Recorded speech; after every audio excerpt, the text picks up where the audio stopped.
అండి నమస్తే. ఈ వీడియోలో మనం తెలంగాణ ప్రభుత్వం గత అసెంబ్లీలో మనకి ప్రవేశపెట్టినటువంటి నీటిపారుదల శాఖకు సంబంధించినటువంటి వైట్ పేపర్ గురించి చూద్దాం మనం.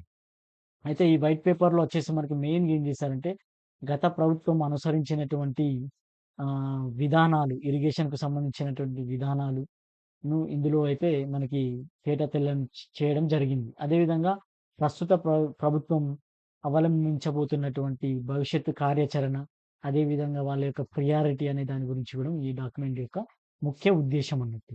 సో, ఈ డాక్యుమెంట్ వచ్చేసి మనకి 9 చాప్టర్‌గా డివైడ్ అయ్యి ఉంది. మనం ఒక్కొక్క చాప్టర్ గురించి మనం చూద్దాం. మనకొచ్చేసి ఈ ఫస్ట్ చాప్టర్ వచ్చేసి కొంచెం ఓవర్‌వ్యూ ఉంటదన్నట్టు. సో, ఓవర్‌వ్యూలో ఏందంటే మనకి మొత్తం ఓవరాల్‌గా అసలు ఏం చేశారు గత ప్రభుత్వం అనేది ఉంటదన్నట్టు. అయితే ఇప్పుడు మనకి తెలంగాణ ప్రాంతం అనేది కృష్ణా, గోదావరి 2 నదుల మధ్య అయితే విస్తరించి ఉండడం అయితే జరిగిందన్నట్టు. అది మనకి సముద్ర మట్టానికి 100 మీటర్ల నుంచి 600 మీటర్ల సగటు ఎత్తుతో ఉన్నటువంటి మెట్ట ప్రాంతం మనది. మనది తెలంగాణ ప్రాంతం మెట్ట ప్రాంతం. సో, మెట్ట ప్రాంతం. తెలంగాణ రాష్ట్రం యొక్క మొత్తం భౌగోళిక విస్తీర్ణం ఎంత అంటే 276.96 లక్షల ఎకరాలు. 276.96 లక్షల ఎకరాలు. ఇందులో సాగు భూమి వచ్చేసి 167.17 లక్షల ఎకరాలు. సో, 167.17 లక్షల ఎకరాలు. అంటే మొత్తం విస్తీర్ణంలో దగ్గర దగ్గర 60% అయితే మనకి సాగులో ఉందన్నట్టు. మొత్తం జనాభా మనది తెలంగాణలో వచ్చేసి ఎంతంటే 3.8 క్రోర్స్. అదే విధంగా దేశంలో మన రాష్ట్రం వచ్చేసి 12వ పెద్ద రాష్ట్రం. 12వ పెద్ద రాష్ట్రం. ఇంకా గ్రామీణ జనాభాలో వచ్చేసి మన తెలంగాణలో ఈ 2/3 వంతు అంటే దగ్గర దగ్గర 62% పీపుల్ అనే వాళ్ళైతే మన తెలంగాణలో వ్యవసాయ రంగంలోనే నిమగ్నమై ఉన్నారు. అదే విధంగా జీడీపీలో వ్యవసాయ రంగం యొక్క వాటా సుమారుగా ఎంతుందంటే 1/5 వంతుంది. అంటే ఏంది 20% వరకి మనకి జీఎస్‌డిపిలో తెలంగాణ జీఎస్‌డిపిలో మన వ్యవసాయ రంగం యొక్క వాటా 1/5 ఉందన్నమాట. కాబట్టి మనకు దీన్ని బట్టి ఏం అర్థమైతుందంటే, ఈ ఇరిగేషన్ ఫెసిలిటీ అంటే వ్యవసాయం చేయడానికి మనకి 62% పీపుల్ అంతా వ్యవసాయం పైన ఆధారపడి ఉన్నారు కాబట్టి, మనకు వ్యవసాయానికి సంబంధించినటువంటి నీటిపారుదల సౌకర్యాలనేటివి చాలా ఇంపార్టెంట్ అని మనం దీని ద్వారా అర్థం చేసుకోవచ్చు. అదే విధంగా ఈ డాక్యుమెంట్‌లో మనకి ఆహ్, వివిధ టైంలలో నిర్మించినటువంటి ప్రాజెక్టులు, చెరువులు గురించి కూడా అయితే చెప్పడం జరిగిందన్నమాట. సో, ఫస్ట్ ఏందంటే కాకతీయుల కాలంలో గొలుసుకట్టు చెరువులు నిర్మించింది. కాకతీయుల కాలంలో గొలుసుకట్టు చెరువులు నిర్మించింది. ఫర్ ఎగ్జాంపుల్‌కి ఏందంటే ఈ రామప్ప, గణపురం, పాకాల, లక్నవరం ఇలాంటి పెద్ద పెద్ద చెరువులైతే మనకి కాకతీయుల కాలంలో నిర్మించడం జరిగింది. అదే విధంగా నిజాం కాలంలో కొన్ని ముఖ్యమైన ప్రాజెక్టులు ఏం నిర్మించాలంటే పోచారం మెదక్ జిల్లాలో ఉమ్మడి మెదక్ జిల్లా, డిండి ప్రాజెక్టు నల్గొండ జిల్లా, పాలేరు వైరా ఖమ్మం, ఎగువ మానేరు కరీంనగర్, స్వర్ణ ఆదిలాబాద్, ఫతేనగర్, మహబూబ్ నగర్ అదే ప్రాజెక్టులు మహబూబ్ నగర్ జిల్లాలో ఉన్నాయన్నట్టు. ఇంకా మనకి ఇవి జాగ్రఫీ పాయింట్ ఆఫ్ వ్యూ చాలా ఇంపార్టెంట్. జాగ్రఫీలో అయినా అడగొచ్చు. ఈ కరెంట్ అఫైర్స్‌లో అయినా అడగొచ్చు. లేదంటే ఎకానమీలో ఇదైతే అడగడానికి స్కోప్ ఉంటదన్నట్టు. ఇవన్నీ చాలా ఇంపార్టెంట్ ఇరిగేషన్‌కి సంబంధించి. సో, మనకి అదే విధంగా నిజాం సాగర్, ఈ నిజామాబాద్‌లో కడెం, సరల్ సాగర్ ఇలాంటి ప్రాజెక్టులేందంటే అప్పటి గొప్ప ఇంజినీర్ నవాబ్ జంగ్ మార్గదర్శనంలో నిజాం ప్రభుత్వం నిర్మించింది. అవి ఇప్పటి వరకు గూడా ఫండ్ చేస్తున్నాయన్నట్టు. అదే విధంగా హిమాయత్ సాగర్, ఉస్మాన్ సాగర్ ప్రాజెక్టులు హైదరాబాద్ తాగునీటి అవసరాల గురించి అప్పటి నిజాం ప్రభుత్వం ఆహ్, ని నియంత్రించి సారీ నిర్మించింది. అదే విధంగా ఇది వరదల నియంత్రణకు గూడా ఈ ప్రాజెక్టులు మనకి ఎంతగానో యూజ్ అయితాయన్నమాట. అదే విధంగా మనకి ఇంకా నిజాం కాలంలో నిర్మించినటువంటి ఈ సదర్మత్, గన్పూర్ ఆనకట్టలు చూస్తే మనకి దగ్గర దగ్గర 100 ఏండ్లయినా అవి పటిష్టంగానే ఉన్నాయన్నట్టు. ప్రెజెంట్ గూడా అవి ఆయకట్టుకు నీరందిస్తున్నాయి. అదే ఇంకా సదర్మత్ ఆనకట్ట అనేది మనకి ఈ ప్రపంచ వారసత్వ సంపదగా గుర్తింపు పొందిందన్నమాట.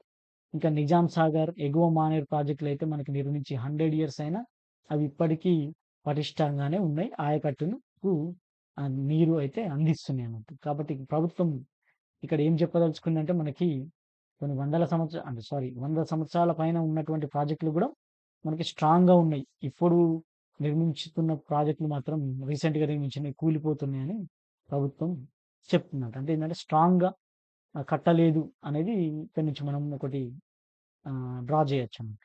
ఇంకా ఆఫ్టర్ ఇండిపెండెన్స్ మనకి నిర్మించిన ప్రాజెక్టులు ఏంటంటే ఈ నాగార్జున సాగర్, శ్రీశైలం ప్రాజెక్టులు, SLBC tunnel, Kalwakurthy lift irrigation scheme ఇవన్నీ మనకి ఆఫ్టర్ ఇండిపెండెన్స్ నిర్మించాలన్నట్టు తెలంగాణ ప్రాంతంలో.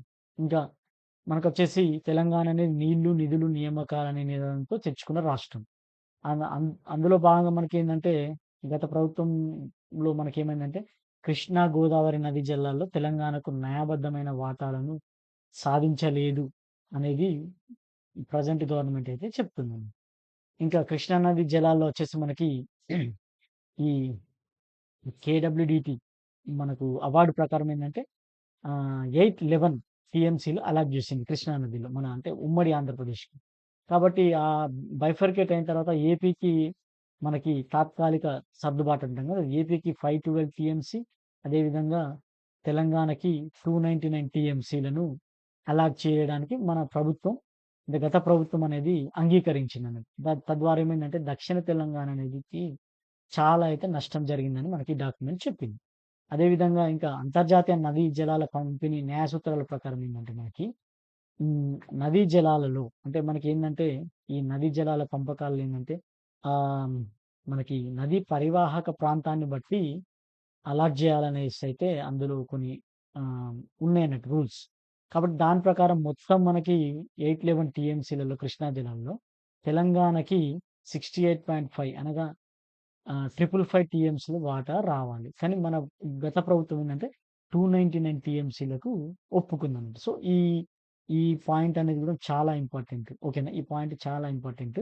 అంటే మనకి తాత్కాలిక సర్దుబాటు ఎంత చేశారంటే 299 టీఎంసీలు డైరెక్ట్ ఫిగర్ అడగొచ్చు. లేదంటే మొత్తం ఎంత? ఇది కరెక్ట్ ఏంది? రాంగ్ ఏంది? అట్లాంటివి అడగొచ్చన్నమాట. సో, హ్మ్. మనకి 555 టీఎంసీలు రావాలంటే మన ప్రభుత్వం 299 టీఎంసీలే ఒప్పుకుందన్నమాట. చెప్పారన్నట్టు. నెక్స్ట్ వచ్చేసి మనకి ఈ అదే విధంగా మనకి కృష్ణా, గోదావరి బోర్డుల ఏర్పాటుకు గూడా మనకు గత ప్రభుత్వం అంగీకరించింది. అంటే ఏందంటే, ఈ బోర్డులు ఏర్పాటు చేస్తే, ఆ బోర్డుల పరిధిలోకి రివర్ పైన ఉన్నటువంటి అన్ని ప్రాజెక్టులయితే దానిలోకి మెయింటెనెన్స్‌లోకి ఎళ్ళిపోతాయన్నమాట. తద్వారా ఏమైతదంటే మనకు ఇబ్బందయితదని చెప్పారన్నమాట మనకి. ఇంకా అదే విధంగా గోదావరి నది పైన మనకి రూపాయలు 1.47 లక్షల కోట్లతో అంటే 1,47,000 కోట్లతో దగ్గర దగ్గర నిర్మించిన కాళేశ్వరం ప్రాజెక్టు ఆహ్, ముఖ్య బ్యారేజ్ అయితే కుంగిపోయింది. అదే మనకి ఏది మన మేడిగడ్డ బ్యారేజ్ అయితే కుంగిపోయింది. ఇంకా అదే విధంగా అన్నారం, సుందిళ్ల బ్యారేజీలు గూడా బుంగలు పడ్డాయి. అయితే ఈ నేషనల్ డ్యామ్ సేఫ్టీ అథారిటీ, ఈ నేషనల్ డ్యామ్ సేఫ్టీ అథారిటీ గురించి కూడా మీరు చూసుకోవాలి. ఎందుకంటే నేషనల్ డ్యామ్ సేఫ్టీ అథారిటీ అనేది చాలా సార్లు వస్తుంది ఈ మధ్యలో. కాబట్టి అసలది ఎప్పుడు ఏర్పాటయింది? ఏం కథ? అవన్నీ అయితే చూసుకోవాలి. అదేవిధంగా అదేం చేస్తుందంటే ఇంకా ఫర్దర్‌గా గూడా డ్యామ్ కుంగిపోవడానికి ఆస్కారం ఉందని అయితే వార్నింగ్ ఇచ్చిందన్నమాట. ఇంకా నీటి ప్రాజెక్ట్‌ల పేరిట మనకిప్పుడు గవర్నమెంట్ ఏందంటే ఇప్పటివరకు దగ్గర దగ్గర 1.81 లక్షల కోట్లు ఖర్చు పెట్టింది. ఖర్చు పెట్టి ఖర్చు పెట్టి పెద్దగా మనకు సాధించింది ఏం లేదు. అంటే పెద్దగా ఆయకట్టు క్రియేషన్ లేదు. కాబట్టి ఏంటంటే రాష్ట్ర ఆర్థిక వ్యవస్థకైతే శరాఘాతం కలిగిందని ఈ డాక్యుమెంట్‌లో చెప్పడం జరిగింది. అదే విధంగా ఇంకా గత ప్రభుత్వం అప్పులు తీర్చాలంటే వచ్చే 10 సంవత్సరాల్లో వడ్డీతో సహా మనకి దగ్గర దగ్గర 1.35 లక్షల కోట్లు చెల్లించాలి. సో, అసలు ప్లస్ వడ్డీ కట్టాలంటే మనకి వచ్చే 10 సంవత్సరాల్లో 1.35 లక్షల కోట్లు ప్రభుత్వం చెల్లించాలండి. ఇది గూడా చాలా ఇంపార్టెంట్ ఈ ఫిగర్స్. ఇంకా మనకి గత ప్రభుత్వం యొక్క తప్పుడు విధానాలు, భారీ అప్పులు, అవినీతి, అవకతవకలు మన రాష్ట్రానికి పూడ్చలేనంత నష్టం తెచ్చిపెట్టాయనైతే ఈ డాక్యుమెంట్‌లో చెప్పడం జరిగిందన్నట్టు. సో, ఓవరాల్‌గా మనకేం చెప్పిందంటే డాక్యుమెంట్‌లో కాకతీయుల కాలం నుంచి నిజాం కాలంలో ఆఫ్టర్ ఇండిపెండెన్స్ ఇలాంటి నిర్మించిన ప్రాజెక్టులేమో చాలా స్ట్రాంగ్‌గా ఉన్నాయి. అవి ఇప్పటికీ ఆయకట్టుకు నీరందిస్తున్నాయి.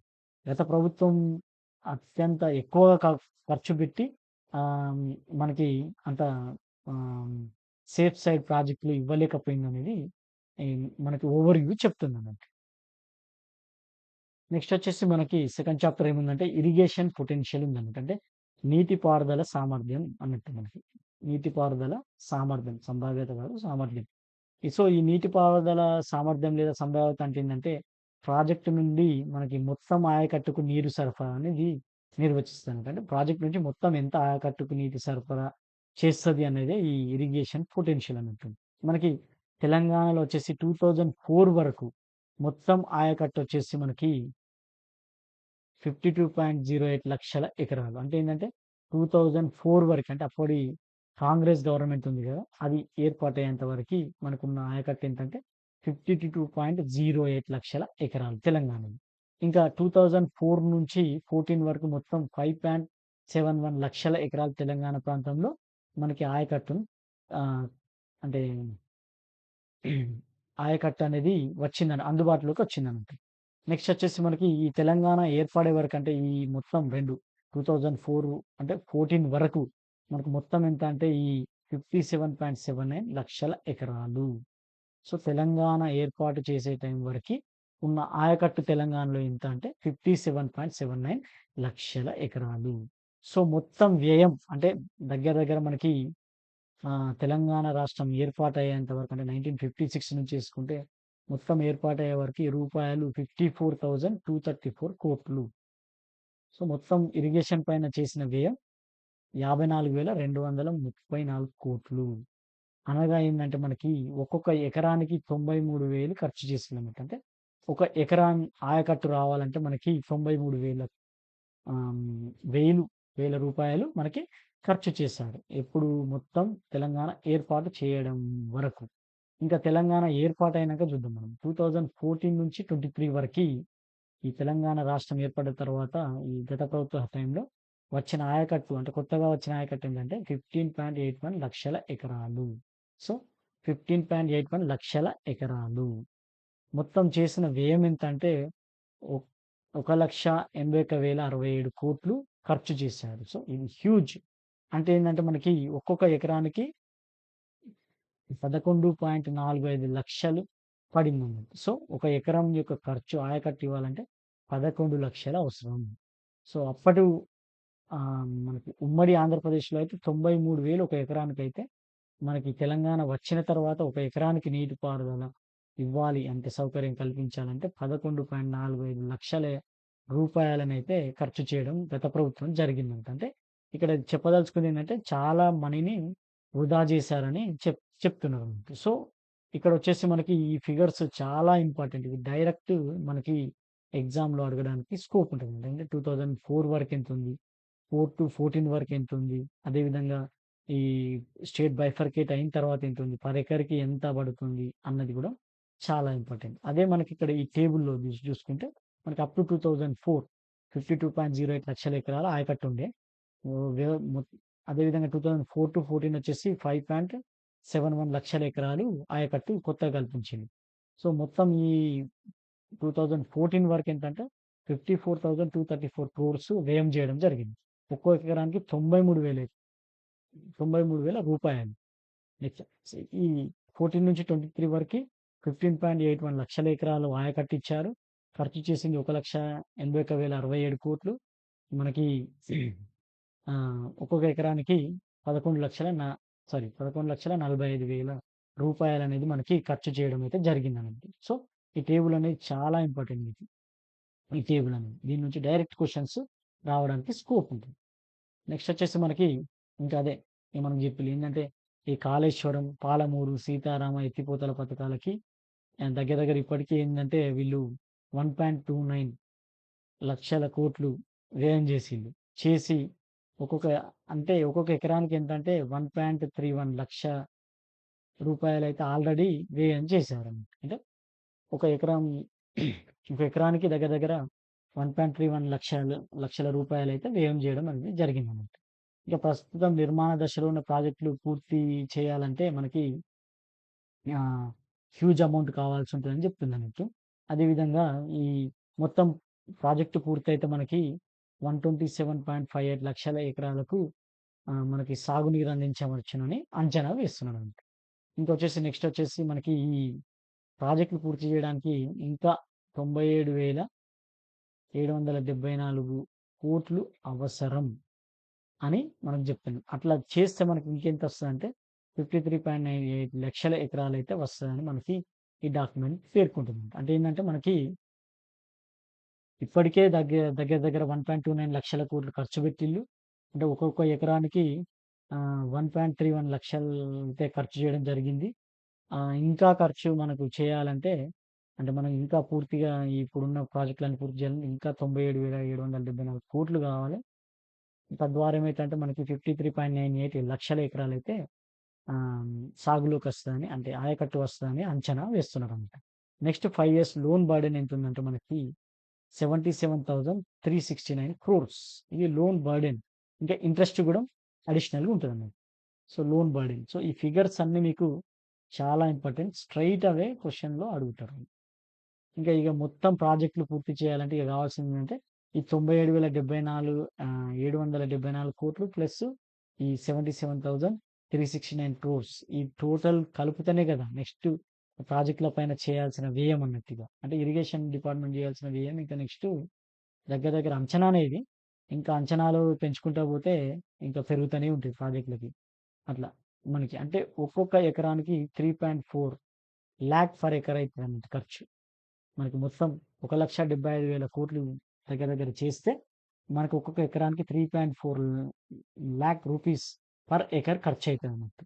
ఇంగ అదే మనకి ఈ టేబుల్‌లో చేయడం జరిగింది. ఇక బ్రేకప్ ఇరిగేషన్ పొటెన్షియల్ ఎట్లా అనేది major, medium, minor, small lifts ఇక్కడ మనకి మేజర్ ఇరిగేషన్ ఇక్కడ ఇంకొకటేందంటే మేజర్ ప్రాజెక్టులంటే ఏంటి? మీడియం ప్రాజెక్టులేంటంటే, మైనర్ ప్రాజెక్టులంటే చూసుకోవాలి మీరు. మేజర్ అంటే 25,000 ఎకర్ కంటే ఎక్కువ ఉంటే అంటే ఇరిగేషన్ ఆయకట్టు ఉంటే. మీడియం అంటే మనకి 5,000-2,000 25,000 ఎకర్స్. అదేవిధంగా మైనర్ అంటే అప్ టు 5,000 ఉన్నవన్నీ మనకి మైనర్ ఇరిగేషన్ అంటే. ఇంక స్మాల్ అంటే ఇంకా తక్కువే అని అర్థం ఇంకా. సో, వీటి కింద ఐపీ ఎంత క్రియేట్ చేసిల్లు అనే దాని గురించి అయితే ఇవ్వడం జరిగిందన్నమాట. సో, మనకిక్కడ 127 58 అంటే టోటల్ వస్తదన్నట్టు మనకి. ఇంకా ఐపీ క్రియేటెడ్ 73.6 ఇంకా బ్యాలెన్స్ ఐపీ ఇంకెంత క్రియేట్ చేయాలంటే మనకి అంటే మొత్తం క్రియేట్ చేయాల్సిన ఐపీ ఇది. అంటే ఇరిగేషన్ పొటెన్షియల్ మనకి సో, క్రియేట్ కావాల్సిన మొత్తం ప్రాజెక్టులయితే 127.58 మనకి ఇప్పటి వరకు ఉన్నది 73.6 ఇంకా బ్యాలెన్స్ ఎంతుందంటే మనకి 53.98 కావాలని చెప్తున్నామండి. ఇంకా ఇక్కడ వచ్చేసి sector wise irrigation potential and expenditure ఎంత అయిందనేది మేజర్, మీడియం, మైనర్ గురించైతే చెప్తుంది. ఓవరాల్‌గా చూసుకుంటే సరిపోతదండి మనకి అట్లా. నెక్స్ట్ వచ్చేసి మనకి ఇంకా ప్రాజెక్ట్ వైస్ కూడా బ్రేకప్ ఇచ్చారు. అంటే వీళ్ళు 15.81 ఎకర్స్ ఐపీ క్రియేట్ చేశారన్నాం గదా! 2004 నుంచి 23 వరకు.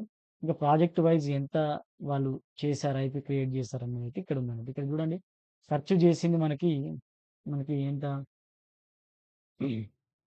కాంటెంప్లేటెడ్ అంటే మనకి 19.63 లక్షల ఎకరాలైతే సాగు గావాలి. కానీ మనకు క్రియేట్ చేసింది ఎంత అంటే 0.99 లక్షల ఎకరాలు. అంటే దగ్గర దగ్గర 99,000 ఎకరాలు మాత్రమే. ఇంకా చొక్కారావు, దేవాదుల చూస్తే 5.58 లక్షల ఎకరాలైతే మనకి 2.2 2.70 ఉంది. మహాత్మా గాంధీ కల్వకుర్తి 4.51 మనకి క్రియేట్ అయింది 2.94 ఇట్లా ప్రతి ప్రాజెక్ట్ గురించి ఇవ్వడం అయితే జరిగిందండి. అట్లా. మనకి టోటల్‌గా క్రియేట్ అయిందేంటంటే 15.81 అయితే మనకి క్రియేట్ జేయడం అయితే జరిగిందన్నమాట. ఏది గత బీఆర్ఎస్ ప్రభుత్వంలో. ఇక నెక్స్ట్ వచ్చేసి మనకి ఈ కృష్ణా బేసిన్ ప్రాజెక్ట్స్. ఈ ఇంకా మనకి నెక్స్ట్ వచ్చేసి ఏం చేశారంటే మనకి దీంట్లో ఈ కృష్ణా బేసిన్‌లో ఏం ప్రాజెక్ట్స్ ఉన్నాయి, అదేవిధంగా గోదావరి బేసిన్‌లో ఏం ప్రాజెక్ట్స్ ఉన్నాయి అనేదైతే మనకి నెక్స్ట్ చాప్టర్స్‌లలో ఉందన్నట్టు. ఇంకా మనకి కృష్ణా నది పైన నిర్మించిన ప్రాజెక్టులు ఏమున్నాయంటే అప్పట్లో నాగార్జున సాగర్, శ్రీశైలం, ప్రియదర్శిని జూరాల ప్రాజెక్టు, నెట్టెంపాడు, భీమా, కోయిల్ సాగర్, కల్వకుర్తి, ఆర్‌డీఎస్, పాలమూరు రంగారెడ్డి ఇవేమో త్రూ గ్రావిటీ అన్నట్టు. మనకింక తుంగభద్ర పైన కట్టినటువంటి రాజోలి బండ, మూసీ నది పైన మూసీ ప్రాజెక్టు, డిండిపై కట్టిన డిండి ప్రాజెక్టు ఇవనేది త్రూ ఫ్లో అన్నట్టు. ఫ్లో ఉంటాయి.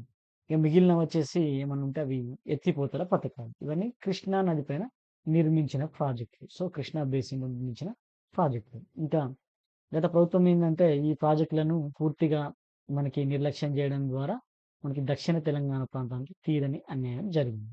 అంటే గత ప్రభుత్వ వైఖరి ఎట్లా ఉండే ఈ కృష్ణా నది పైనంటే, ఈ పోతిరెడ్డిపాడు హెడ్ రెగ్యులేటర్ అని ఎప్పుడు వస్తుంది కదా!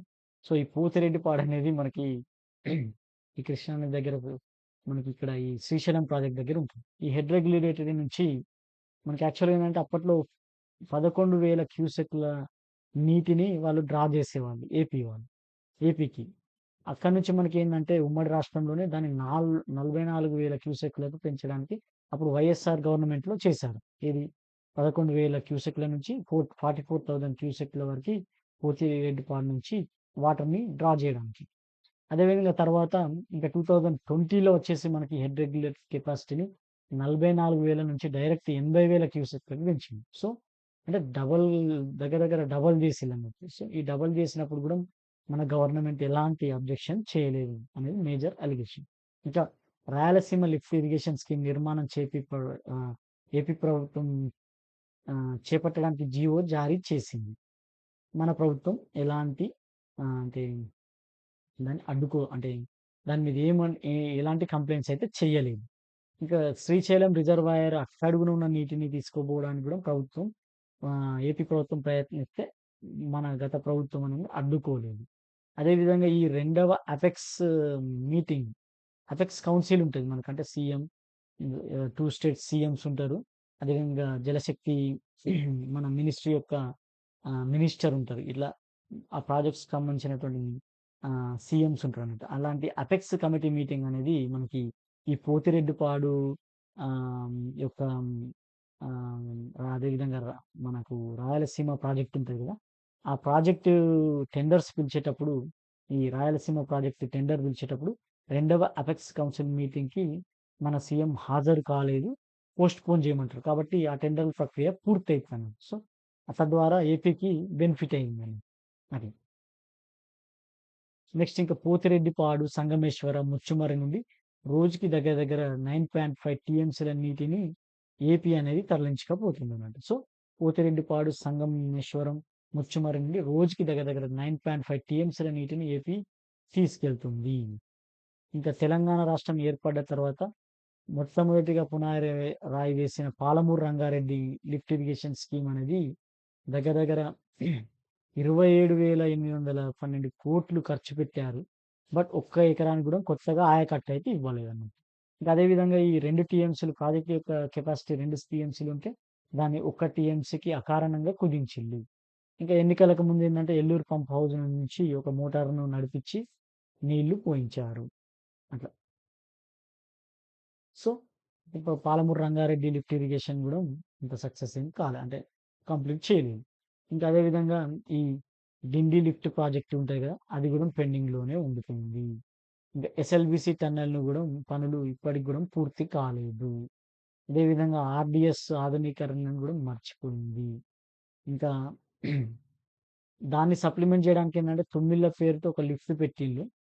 బట్ ఆ పనులు గూడా పూర్తి చేయలేదు. సో, ఆర్‌డీఎస్ నుంచి గూడా మనకి ఎలాంటి ఒక ఎకరం గూడా పెరగలేదన్నమాట. సో, గత ప్రభుత్వం అనుసరించినటువంటి మనకి విధానాలు ఎట్లున్నాయంటే, మనకి ఏపీ పోతిరెడ్డిపాడు నుంచి కెపాసిటీ 80,000 క్యూసెక్‌లకు పెంచుకుంది. అప్పుడు సప్పుడు చేయలేదు. రాయలసీమ లిఫ్ట్ ఇరిగేషన్ స్కీమ్ గిండర్లు పిలుస్తుంటే గవర్నమెంట్ ఎలాంటి యాక్షన్ తీసుకోలేదు. రెండవ అపెక్స్ మీటింగ్‌కు మన సీఎం అటెండ్ కాకుండా పోస్ట్‌పోన్ చేయడం జరిగింది. తద్వారా రాయలసీమ లిఫ్ట్ ఇరిగేషన్ ప్రాజెక్ట్ టెండర్ల ప్రక్రియ పూర్తయింది. ఇంకా పోతిరెడ్డిపాడు నుంచి 9.5 టీఎంసీల నీరు ఏపీ ఖాళీ చేసినా మనం సపోర్ట్ చేయలేదు. ఇంకా పాలమూరు రంగారెడ్డి లిఫ్ట్ ఇరిగేషన్ పైన 27,812 ఖర్చు పెట్టినప్పటికి కొత్త ఆయకట్టు ఏమి ఇవ్వలేదు. ఇంకా డిండి ప్రాజెక్టు పనులు, ఎస్ఎల్బీసీ టనెల్ పనులు, ఇంకా ఆర్‌డీఎస్‌కు సంబంధించినటువంటి ఆధునీకరణ అన్నిటిని గత ప్రభుత్వం మర్చిపోయింది. సో, ఈ కింది వాటిలో ఏది కరెక్ట్ అనేసి ఇది అడగడానికి స్కోప్ ఉంటదన్నట్టు ఇట్లాంటివి. డైరెక్ట్ అడుగుతారు. అట్లా. గత ప్రభుత్వం యొక్క అవలంబించిన విధానాలు ఏంటివి? ఇరిగేషన్‌కి సంబంధించి అనేది గూడా రైటా? రాంగా? అనేసి అట్లా అడుగుతారన్నమాట. ఇంకా కృష్ణా జలాల్లో మన తెలంగాణకి ఎట్లా అన్యాయమైంది అనంటే మనకి ఇప్పుడు ఉమ్మడి ఆంధ్రప్రదేశ్‌లో మనకి ఈ బచావత్ కమిటీ ఉంటది గదా! అది మనకి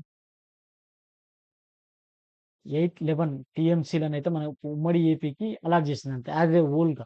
అంటే ప్రాజెక్ట్‌ల వైస్‌గా అలాట్ చేయకుండా యాస్ ఎ హోల్ ఉమ్మడి ఏపీకొచ్చేసి 11 టీఎంసీలు మనకి కృష్ణా జలాల్లో వాడుకోవచ్చని అప్పుడు డిసైడ్ చేసింది. మనకి అలొకేషన్ చేసిందంట అవార్డ్. సో, తర్వాత ఏం చేసిందంటే మనకు గత ప్రభుత్వం ఏం చేసిందంటే 2015లో ఏం చేసిందంటే మనకి 299 టీఎంసీలు తెలంగాణకి, ఏపీకి 512 టీఎంసీలకి పంపిణీకి గత ప్రభుత్వం అంగీకరించింది. సో, ఆ అంగీకారం ఎట్లుందంటే మనకి 37:63 రేషియో ఉందండి. అంటే మన తెలంగాణకు 37% వస్తే 63% మన ఏపీకి అలాట్ అయిందన్నమాట. ఇంకా కృష్ణా రివర్ మేనేజ్మెంట్ బోర్డ్ అయితే ఇంకా మనకి ఈ వేపర్ అవన్నీ ఉంటాయి గదా! అవన్నీ ఆవిరి, నీటి ఆవిరి అవన్నీ పోంగా మనకి ఎంత వస్తుందంటే 34/66 వస్తుందన్నమాట మనకి. సో, అవన్నీ తీసేస్తే మనకి ఎంత పర్సెంటేజ్ వస్తుంది మనకి 34% మాత్రమే వస్తుందన్నట్టు. ఏది? కృష్ణా జలాల్లో వాటా. కాబట్టి మన తెలంగాణ వచ్చేసి దగ్గర దగ్గర 62-63% కృష్ణా బేసిన్‌లో ఉండి, మనకి 34% వస్తుందన్నట్టు. సో, ఈ ఫిగర్స్ చాలా ఇంపార్టెంట్. ఇంకా ఫస్ట్ అపెక్స్ కౌన్సిల్ మీటింగ్ ఎప్పుడు జరిగిందంటే 21 సెప్టెంబర్ 2016లో జరిగింది. సో, అపెక్స్ మీటింగ్ అంటే ఈ సీఎంస్, ఆ జలశక్తి కం మినిస్ట్రీ యొక్క మినిస్టర్ గారు వీళ్ళందరూ ఉంటారు. సో, వాళ్ళున్నటువంటి apex council meeting 21 September 2006. First apex council meeting అనేది ఎప్పుడు జరిగిందని స్ట్రెయిట్‌గా అడగొచ్చు. సో, 21 సెప్టెంబర్ 2016లో జరిగింది. ఆ జరిగినప్పుడు గూడా మన ప్రభుత్వం ఏందంటే, ఆ తాత్కాలికమైనటువంటి కేటాయింపులకు మన ప్రభుత్వం దాన్నే కంటిన్యూ చేసింది. సో, 2016, 17 అట్లా అంతా ఈ యొక్క మన అలొకేషన్‌కే మన ప్రభుత్వం ఆహ్, అప్పటి ప్రభుత్వం ఏందంటే యాక్సెప్ట్ చేసింది. ఎక్స్‌ట్రా డిమాండ్ చేయలేదు. సో, కృష్ణా బేసిన్‌లో తెలంగాణ వచ్చేసి 68 పరివాహక ప్రాంతం ఉంది. ఏపీ 31 ఉంది. కానీ మనకొచ్చేసి 555 టీఎంసీలు రావాలంటే మనకొచ్చిందెంత? 299 టీఎంసీలే. సో, మనం లాస్ అయిపోయామని ఇక్కడ ఈ డాక్యుమెంట్ చెప్తుందన్నట్టు.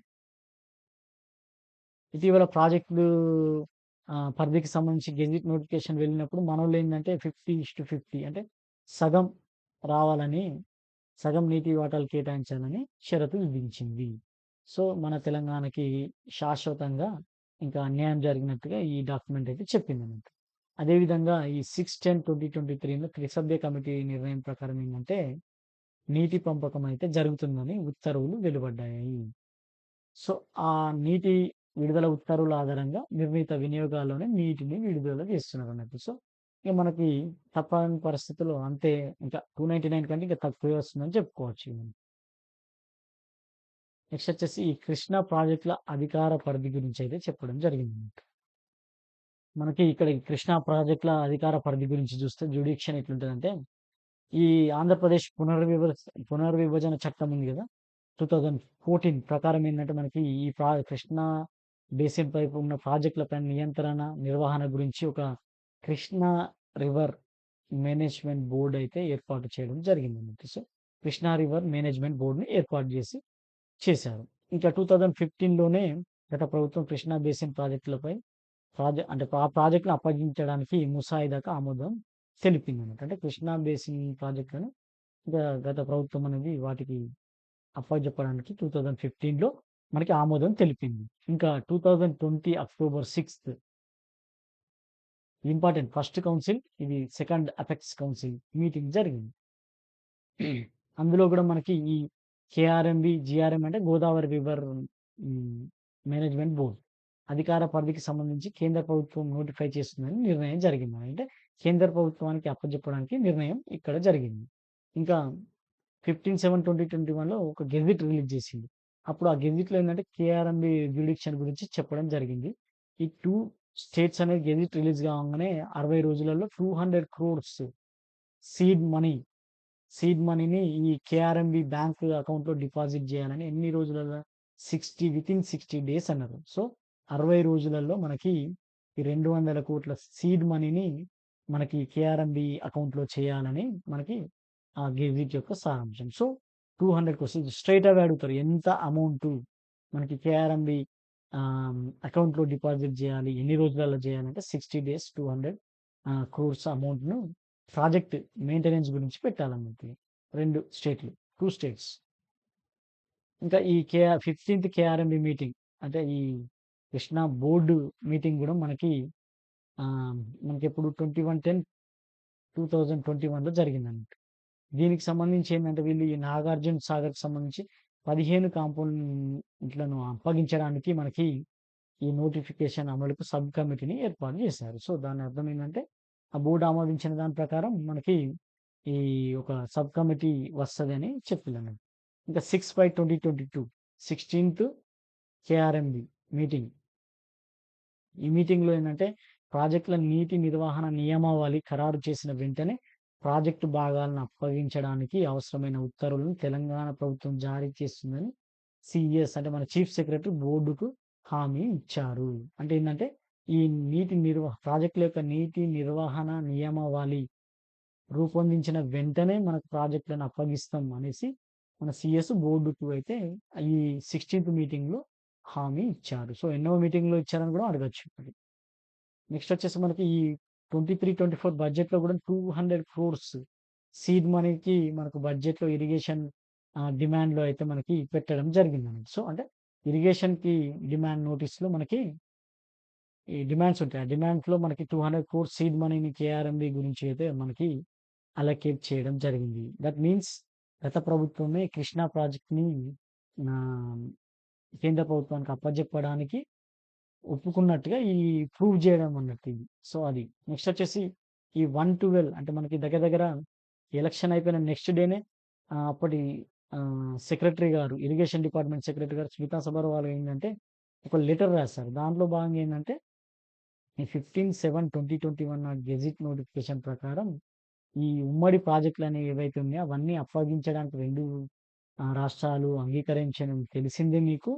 వాటి యొక్క డ్యామ్‌ల ఆపరేషన్ ప్రోటోకాల్‌ను ఖరారు చేయనందున అప్పగింత ఆలస్యమవుతుందని ప్రస్తావించారు. దట్ మీన్స్ ఈ దీని ప్రకారం ఏందంటే మనకి ఓవరాల్‌గా ఏం చెప్పారిక్కడ అంటే మనకి ఫస్ట్ 2015లోనే ఈ కృష్ణా బేసిన్ ప్రాజెక్టులను అప్పగించడానికి గత ప్రభుత్వం ముసాయిదాకి అంటే డ్రాఫ్ట్‌కి ఆమోదం తెలిపింది.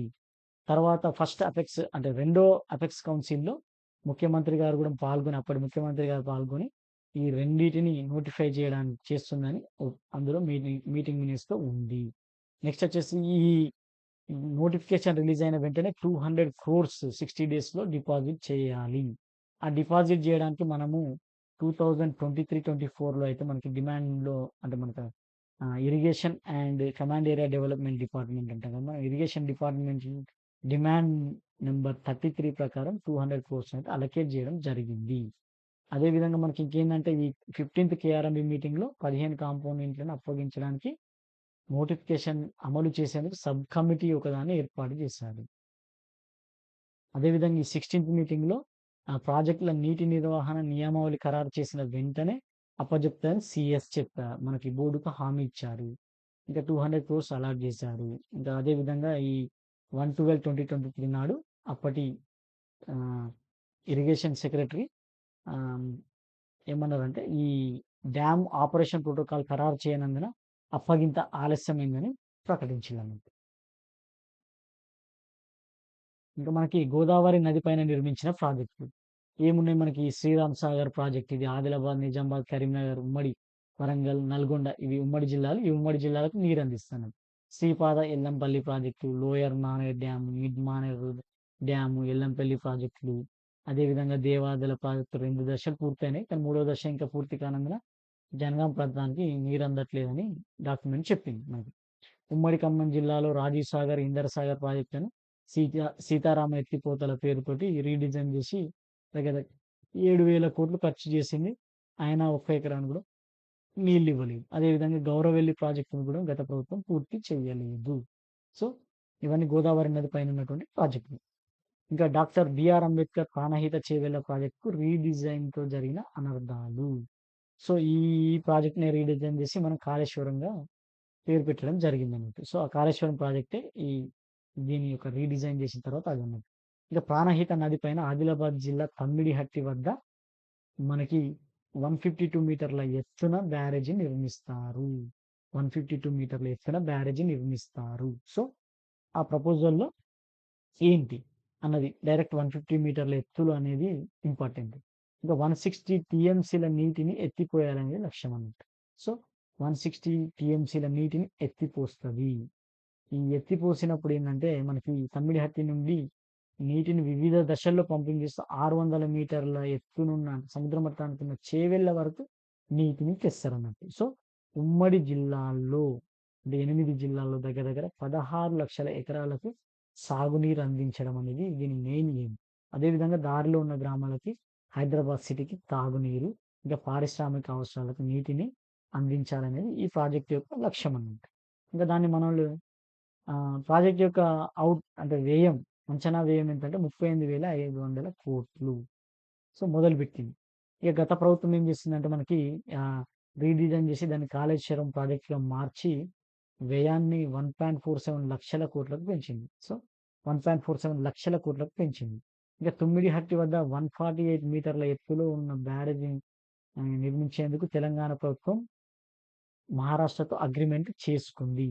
కానీ అక్కడ పనులు చేయకుండా ఏందంటే మనకి 100 కిలోమీటర్ల ఎత్తున దిగువన ఉన్న మేడిగడ్డ వద్ద ఏం చేసిందంటే మనకి కాళేశ్వరం ప్రాజెక్ట్‌ని మొదలుపెట్టింది. ఇంకా ప్రాజెక్ట్ సైట్‌ను 100 కిలోమీటర్ల కిందికి మార్చినప్పటికీ ప్రాణహితలో వచ్చే వరద పైనే ఆధారపడిందని ఇక్కడ చెప్పడం జరిగింది. సో, మనకేందంటే ప్రాణహిత దగ్గరున్న తమ్మిడిహట్టి ఉన్న దగ్గర దాన్ని ఇంకా కిందికి తీసుకొచ్చిండు. 100 మీటర్ల ఎత్తు వరకు తీసుకొచ్చి అయినా అక్కడికి వచ్చినా గూడా వాటర్ ఏవంటే ప్రాణహిత నుంచి వచ్చే వాటరే అని చెప్పాడంట. ఇంకా తమ్మిడిహట్టి నుంచి ఒక స్టేజ్‌లో ఎల్లంపల్లికి నీటిని పంప్ చేసే ఆస్కారం ఉన్న ఒకటే స్టేజ్. 1 స్టేజ్‌లో నీటిని పంపించేసుకే ఆస్కారం ఉన్నా గాని, మనకి 3 స్టేజీల్లో నీళ్లు ఎత్తిపోయడానికి ప్లాన్ వేసిల్లండి. సో, ఈ నీళ్ళని ఎత్తిపోయడం ద్వారా నిర్వహణ పరంగా, ఆర్థిక పరంగా భారంగా మారిందన్నట్టు. కేవలం 21 మీటర్లు మాత్రమే నీటిని అంటే లిఫ్ట్ చేస్తే ఇంకా ఎల్లంపల్లి వరకు గ్రావిటీ ద్వారా వచ్చేదన్నట్టు. కాకపోతే ఏందంటే, మన గత ప్రభుత్వం ఇంకా దాన్ని రీడిజైన్ చేసిందన్నమాట. ఇంకా 3 స్టేజుల్లో 50 మీటర్లకు 3 స్టేజుల్లో ఇంకా 50 మీటర్ల ఎత్తుకు లిఫ్ట్ చేసిన ఆలోచనలు చేసిందంట. అంటే 21 మీటర్ల నుంచి 50 మీటర్ల ఎత్తుకు లిఫ్ట్ చేయడానికి ఆహ్, థింక్ చేసిందన్నమాట. ఇంకా తమ్మిడిహట్టి కడితే అప్పటికే తవ్వినటువంటి 2 ఈ గ్రావిటీ కాలువలు అవన్నీ ఉన్నాయి. అవుంటే మనకి ఆ ఉమ్మడి ఆదిలాబాద్‌లో మనకి కొన్ని నియోజకవర్గాలకి నీరందేది. కానీ అట్లా మార్వడం ద్వారా ఏమైందంటే మనకి ఇటు రంగారెడ్డి జిల్లాలో, అటు ఆదిలాబాద్ జిల్లా 2 జిల్లాలకైతే నష్టం జరిగింది. అదే విధంగా పరిగి, వికారాబాద్, తాండూరు వాళ్ళకి గూడా ఈ పాలమూరు రంగారెడ్డి ప్రాజెక్టు రాలే కాబట్టి ఒక్క టీఎంసీకి గూడా నీళ్లు రాలేదు. ఇంకా రీడిజైనింగ్ ఫలితంగా ఏమైందంటే కరెంట్ బిల్లు 10 రెట్లు పెరిగింది. 160 టీఎంసీలు ఎత్తిపోస్తే అప్పుడేందంటే ప్రాణహిత కరెంట్ బిల్ ఎంత కావాలనంటే రూపాయలు ఒక 1010,00,00,000 కావాలన్నారు. కానీ కాళేశ్వరం ద్వారా అయితే మనకి 10,000,00,00,000 రూపాయలైతే మనకి కావాలని అంచనా మాత్రమే కరెంట్ బిల్లులకు అంచనా.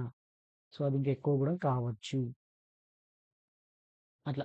సో, కాళేశ్వరం ఈ ప్రాణహిత చేవెళ్ల ప్రాజెక్టుకు రీడిజైన్ ద్వారా మనకి అనర్థాలేమైందంటే మనకి ప్రాజెక్టు హైట్ డౌన్ అయింది. డౌన్ అయ్యి ఒక స్టేజ్‌లో ఉన్న ప్రాజెక్ట్ 3 స్టేజ్‌లకు పోయింది. అదే విధంగా మనకి 21 మీటర్లు ఎత్తిపోస్తే సరిపోయేది 3 స్టేజ్‌లో 50 మీటర్లు ఎత్తిపోయాలి. అంటే 50, 50 అట్లా. ఇంకా 2 టీఎంసీల గ్రావిటీ కాలువలు ఎగ్జిస్టింగ్ అన్నీ అంటే ఆల్రెడీ మనకి ఈ తమ్మిడిహట్టి వద్ద కొన్ని వర్క్స్ జరిగినాయన్నట్టు. సో, ఆ వర్క్స్‌ని యూజ్ చేసుకుంటే ఇంకా తక్కువ ఖర్చుతో అయిపోయేది.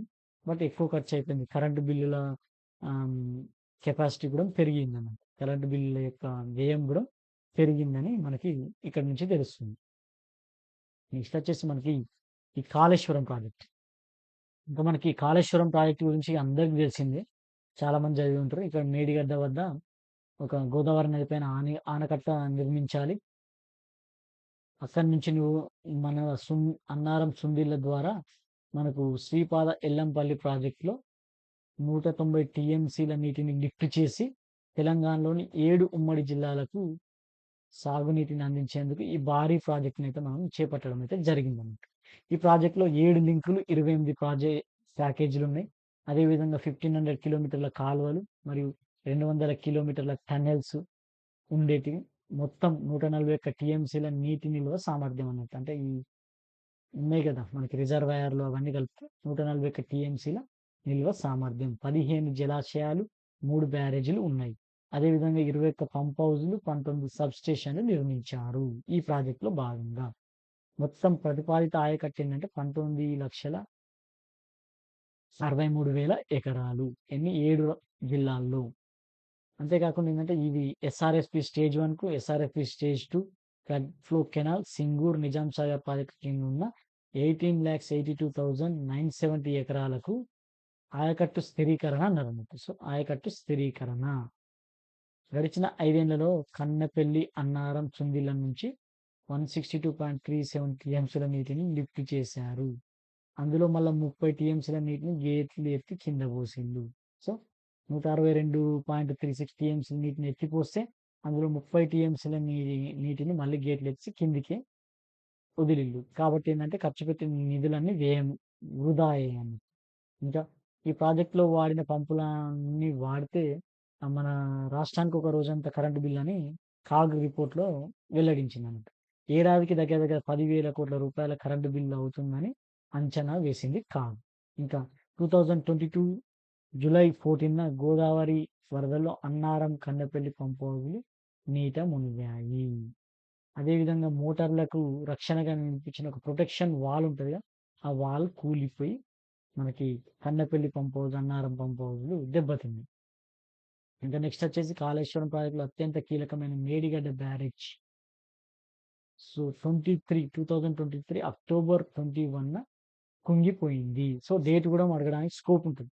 అక్టోబర్ 21, 2023లో మేడిగడ్డ బ్యారేజ్ కుంగిపోయింది. దీంతో ప్రాజెక్ట్ మిగతా బ్యారేజ్‌ల యొక్క భవిష్యత్ అనేది ప్రశ్నార్థకంగా మారింది. ఇంకా అదే విధంగా మేడిగడ్డలోని 7వ బ్లాక్‌లోని పియర్ నిత్య నిలువున చీలి బీటలు వారింది. అదేవిధంగా బ్యారేజ్ 7 బ్లాక్ పియర్ నంబర్ 20 స్తంభం కుంగింది. ఇంకా అది కుంగడంతోటి 21-16 వరకు ఉన్న రహదారి వంతెన ప్యానెల్‌లు, ఇంకా పారాపెట్లు మొత్తానికైతే కాళేశ్వరం ప్రాజెక్టు కుంగిపోయింది. ఇది మన మేడిగడ్డ బ్యారేజ్ అనేది కుంగిపోయిందన్నట్టు. ఇంకా మనకి ఈ నేషనల్ డ్యామ్ సేఫ్టీ అథారిటీ వాళ్ళొచ్చి చూసైతే ఈ ప్రాజెక్ట్‌ని పరిశీలించి ఇంకొక రిపోర్ట్ అయితే ఇవ్వడం జరిగిందండి. ఆ రిపోర్ట్‌లో ఏం పేర్కొన్నారంటే మెయిన్‌గా ప్లానింగ్, డిజైనింగ్, క్వాలిటీ కంట్రోల్ మేనేజ్‌మెంట్‌లో లోపాలు ఉన్నాయని తేల్చి చెప్పారు. ఏది మన కాళేశ్వరం ప్రాజెక్ట్‌లో planning, design, quality control management అన్నిట్లో లోపాలున్నాయని చెప్పారన్నమాట. ఇంకా వైఫల్యానికి ప్రధాన కారణం సో, బ్యారేజీ ఈ మేడిగడ్డ బ్యారేజీ వైఫల్యానికి ప్రధాన కారణం ఏంటంటే బ్యారేజీ రాఫ్ట్ కుంగిపోయింది. సో, బ్యారేజీ రాఫ్ట్ కుంగిపోయింది. కుంగిపోవడంతో పియర్స్ గూడా అంటే పిల్లర్స్ లాగా ఇట్లా ఉంటాయి గదా! అవి గూడా కుంగిపోయినాయి. ఇంకా పైపింగ్ పియర్స్ కింద ఇసుక అనేది కదిలింది. సో, మెటీరియల్ అంటే ఇసుకకు తగినంత బేరింగ్ సామర్థ్యం లేదు. అంటే ఈ ప్రాజెక్టు ఇసుక మీద కట్టింది. సో, ఇసుక మీద లోపలికి కట్టకపోవడం ద్వారా ఆ ఇసుక కదిలేసరికి ఇంకా రాఫ్ట్ కుంగిపోయిందన్నమాట. సో, కాబట్టి ఏందంటే ఇంకా బ్యారేజ్ గూడా లోడ్ ఎక్కువుండడం ద్వారా మనకి కుంగిపోయిందని మెయిన్ ప్రధాన కారణం అయితే బ్యారేజ్ రాఫ్ట్ కూలిపోయిందని ఇది డ్యామ్ సేఫ్టీ అథారిటీ చెప్పింది. ఇంకా ప్రాజెక్ట్‌లో ప్లానింగ్ డిజైన్‌లో లోపాలున్నాయి. అంటే ఏంటంటే ప్లానింగ్ ఒకటి వేశారు. ఇంకా ప్లానింగ్ ఒకటి, డిజైన్ ఒకటున్నాయి. కానీ తెర మీదకొచ్చేసరికి వేరే ఉంది. అంటే మొదట ఆనకట్టనేందంటే తేలియాడే నిర్మాణంగా వీళ్ళు రూపకల్పన చేశారు. కానీ దాన్ని నిర్మించేటప్పుడు మాత్రం దృఢమైన నిర్మాణంగా నిర్మించిండు. సో, ఆ దృఢమైన నిర్మాణం నిర్మించేసరికి ఈ హైడ్రాలిక్ నేచర్ అనేది పోయిందన్నమాట. కాబట్టి తేలియాడే నిర్మాణం ఉండాలి. బట్ దృఢంగా ఉండేసరికి ఇంకా ఇసుక అనేది వెయిట్ మోయలేకపోయి కుంగిపోయిందన్నమాట. ఇంకా అదే విధంగా మనకేందంటే ఈ ఈ రిపోర్ట్‌లో ఇంకేం మెన్షన్ చేశారంటే ప్రతి సంవత్సరం ఏందంటే ఈ వర్షాకాలం అయిపోయిన తర్వాత ఏందంటే ఆనకట్ట యొక్క ఆప్రాన్ ఏరియా ఉంటది గదా! ఆ ఏరియాని పరిశీలించి ఏమైనా లోపాలుంటే గుర్తించి వాటికి ఆహ్, సరిచేయాలి. కానీ 2019-20లో ఆనకట్ట ప్రారంభమైనప్పటి నుంచి తనిఖీలు నిర్వహించలేదు. అంటే ఇది ఆపరేషన్ మరియు నిర్వహణ అంటే మేనేజ్‌మెంట్ ఉంటది గదా! ఒక ముఖ్యమైన లోపం అన్నట్టు. సో, ఈ ఆపరేషన్ మేనేజ్‌మెంట్ అనేది లేదు. మెయింటెనెన్స్ అనేది లేదు. ఇంకా పరిస్థితి ఇంకా ఏం చెప్పింది మనకి ఈ రిపోర్ట్ అంటే, ప్రస్తుత పరిస్థితిలో ఉన్న బ్యారేజ్‌ని పూర్తిగా పునరుద్ధరించే వరకైతే ఈ బ్యారేజ్ అయితే పని చేయదు. అదే విధంగా ఏం చెప్పిందంటే, ఈ బ్యారేజ్ అనేది పునరుద్ధరణకు సాధ్యం కాదు. అంటే మళ్ళా మొత్తం కట్టేయాలని చెప్పినట్టు అర్థమైంది. అదే విధంగా అన్నారం, సుందిళ్ల బ్యారేజ్‌లు గూడా ఇదే విధమైనటువంటి నమూనాతో నిర్మించారు కాబట్టి అవి గూడా దెబ్బతినే అవకాశం ఉంది. ఇప్పటికే అన్నారం బ్యారేజ్‌కి బుంగలు పడ్డాయన్నమాట. సో, కాబట్టి మనకి national dam safety authority report ఏం చెప్పింది అనేది ఒక కింది వాటిలో కరెక్ట్ ఏది, రాంగ్ ఏది అట్లా అడగడానికి స్కోప్ ఉంటుంది. సో, ప్రధాన కారణం బ్యారేజ్ రాఫ్ట్ కుంగిపోవడము, ఇంకా కింద ఇసుక కదలడము, ఆ ఇసుక ఫౌండేషన్ అనేది బాగా గట్టిగా లేకపోవడం ద్వారా బ్యారేజ్ అనేది కుంగిపోయిందని మెయిన్ రీజన్.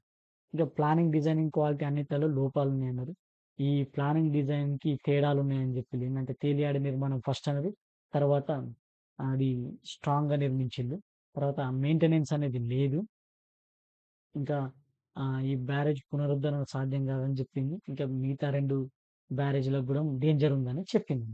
ఏది మన నేషనల్ డ్యామ్ సేఫ్టీ అథారిటీ. ఇంకా ఒక విజిలెన్స్ రిపోర్ట్ అంటే విజిలెన్స్ వాళ్ళు గూడా వెళ్లి ప్రాజెక్ట్‌ని తనిఖీ చేసి ఈ విజిలెన్స్‌ని వాళ్ళు ఏం రిపోర్ట్ ఇచ్చారంటే మనకి ఈ ప్రాజెక్ట్ ప్రారంభమైన తొలి ఏడాది అంటే 2019లో మనకి ప్రారంభమైంది ప్రాజెక్ట్. తొలి ఏడాది అంటే 2020లోనే మేడిగడ్డ బ్యారేజ్ పగుళ్లను గుర్తించిండు. అంటే ఫస్ట్ ఇయరే పగుళ్ళు వచ్చినాయి. సీసీ బ్లాక్ కొట్టుకపోయినట్లు గుర్తించాలి. వీటి సరిజేయడానికి మనకి ఎల్&టీ వాళ్ళకేందంటే నోటీసులు జారీ చేశారు. దగ్గర దగ్గర నాకు 20లో, 21లో, 22లో, 23లో నోటీసులు జారీ చేశారు. ఇంకా డిపార్ట్‌మెంట్ నిర్దేశిత క్రమ పద్ధతి ప్రకారం పనిని నిర్వహించలేదని చెప్పింది. ఇంకా ఉన్నతాధికారులు ఉంటారు కదా! తనిఖీ నివేదిక లేకుండానే అనేక డీవియేషన్‌లకు ఆమోదం తెలిపారు. అంటే ఎలాంటి తనిఖీలు చేయలేదు గానీ, ఇంకా మిగతా వాటికి ఆమోదాలిచ్చారు. అప్పటి ముఖ్యమంత్రి 2019 జూన్ 19న బ్యారేజ్‌ని ప్రారంభించిండు. ఇంకెప్పుడు జూన్ 19, 2019 బ్యారేజ్ ప్రారంభం. అప్పటినుంచి బ్యారేజ్ నిర్వహణ అనేది కార్యక్రమం చేపట్టలేదు. సో, మెయింటెనెన్స్ లేదు. వర్షాకాలం తర్వాత ఆ ప్రాంతాన్ని తనిఖీ చేయలేదు. బ్యారేజ్ నిర్మాణం సమయంలో ఉన్న sheet files coffer dam barrage పూర్తి చేసిన తర్వాత కూడా తొలగించలేదు. ఇంకా ఇసుక స్థాయిలను తగ్గించలేదు. ఇట్లాంటి ద్వారా ఏమైందంటే మనకి కాళేశ్వరం అదే మేడిగడ్డ అనేది కుంగిందని ఈ విజిలెన్స్ కమిటీ రిపోర్ట్ ఇచ్చిందన్నమాట. ఇంకేంటంటే అప్పటి ఇంజినీరింగ్ చీఫ్ రామగుండం ఏందంటే, పనులు ఇంకా కొన్ని పనులు పెండింగ్‌లో ఉన్నప్పటికీ ఏజెన్సీకి బ్యాంక్ గ్యారంటీలను విడుదల చేయాలని సిఫారసు చేస్తూ లేఖ రాశారు. ఇది తప్పు కాబట్టి అతని పైన క్రమశిక్షణా చర్యలు తీసుకోవాలని మనకి ఈ విజిలెన్స్ కమిషన్ రిపోర్ట్ చేసింది. అదేవిధంగా బ్యారేజ్ వైఫల్యాలకు గల కారణాలను గుర్తించేందుకు నిపుణుల కమిటీని రిఫర్ చేసింది ఎవరు అంటే మనకి విజిలెన్స్ వాళ్ళు. సో విజిలెన్స్ అండ్ ఎన్ఫోర్స్‌మెంట్ వాళ్ళన్నారు. ఓకేనా? అట్లా. ఇది విజిలెన్స్ వాళ్ళు రిపోర్ట్. సో, నెక్స్ట్ మనకి తెలంగాణ ప్రాంతంలో సాగునీటి రంగం యొక్క బడ్జెట్ కేటాయింపులు ఏమున్నాయి? మరి ఎలా వ్యయం చేశారనేదైతే ఈ చాప్టర్‌లో చూస్తాం మనం. ఇంకా తెలంగాణ ప్రాంతంలో సాగునీటి రంగానికి సంబంధించినటువంటి మొత్తం కేటాయించింది ఏంటంటే 1,87,842.83 కోట్లు. సో, బడ్జెట్ తెలంగాణ ప్రాంతంలో ఇప్పటివరకైన ఖర్చు.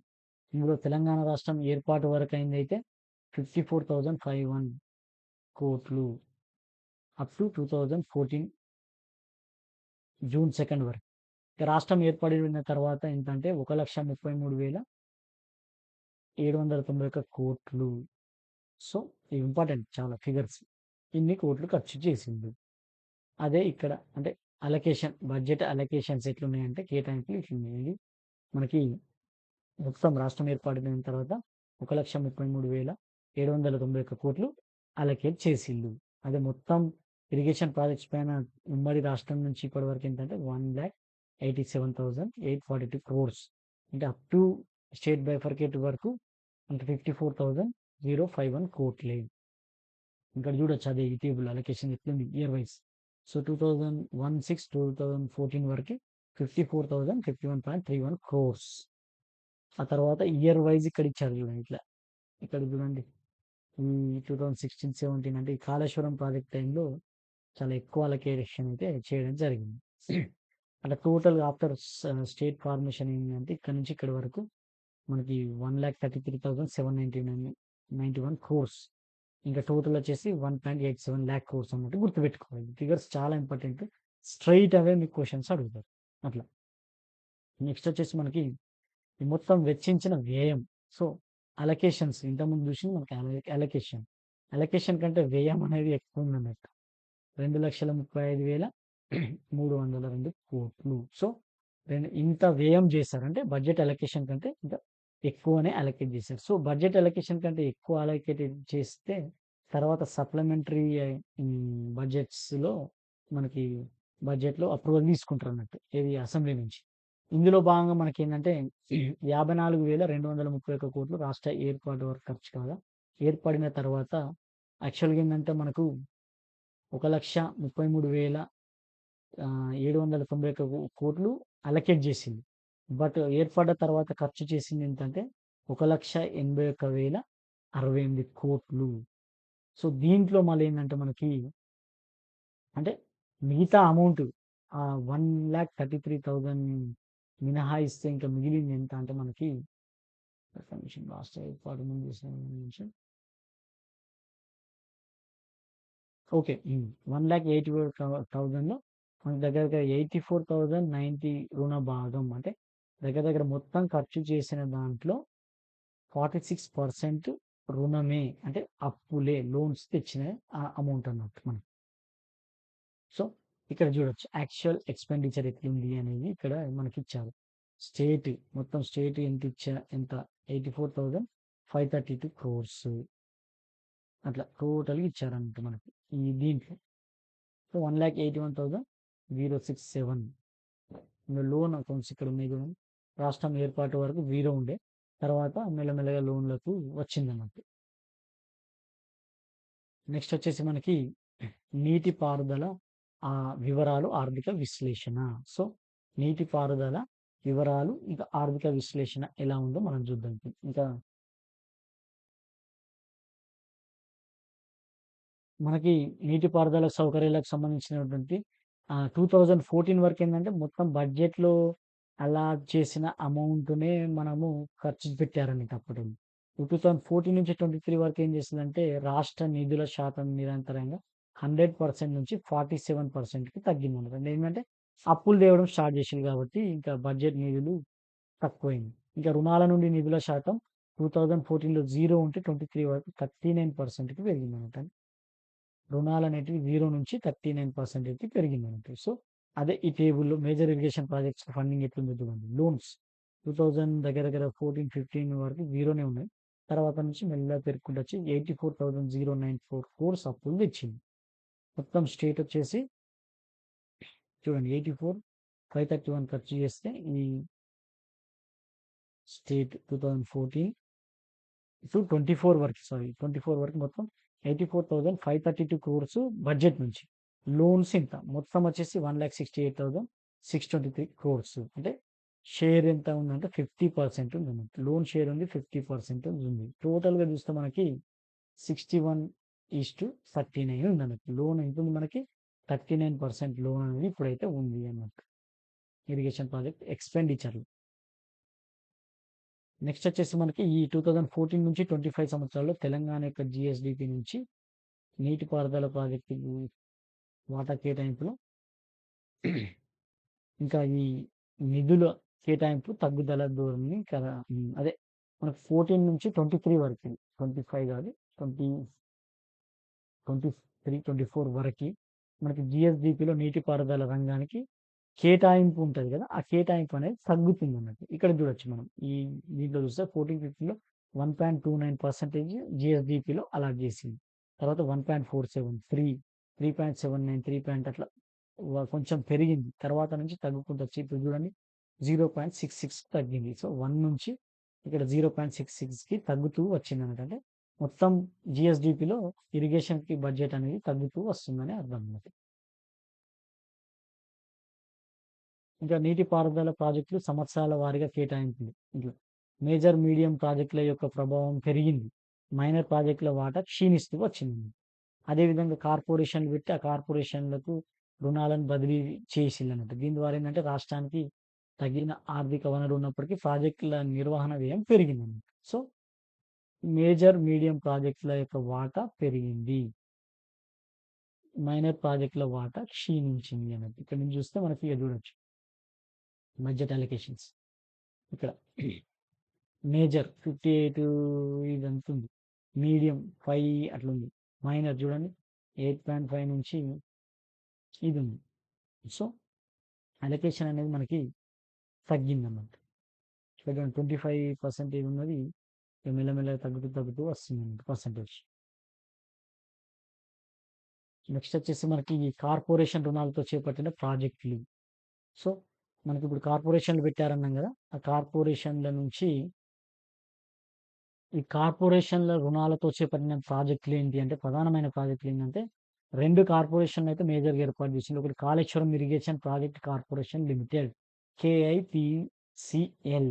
సో, డైరెక్ట్ కేఐపీసీఎల్ యొక్క ఫుల్ ఫార్మ్ ఏంటని కూడా అడగొచ్చు. So, Kaleshwaram irrigation project corporation limited. దీని కింద ఎన్ని ప్రాజెక్టులున్నాయి? 2.